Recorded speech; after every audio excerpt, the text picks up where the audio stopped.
How to get Uber Eats promo code. Hi everyone, this is Alana from Create Login and Delete. Let's jump right into the video. First, open up any web browser you want. Now on the search bar, search for Uber Eats promo code.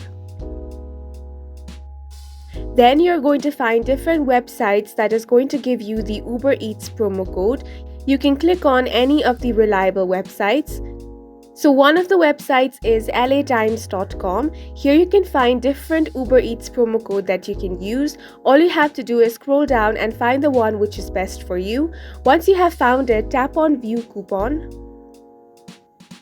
Then from here you can easily get your Uber Eats promo code. Before you use it, make sure to go through all the offer details, then tap on the copy option.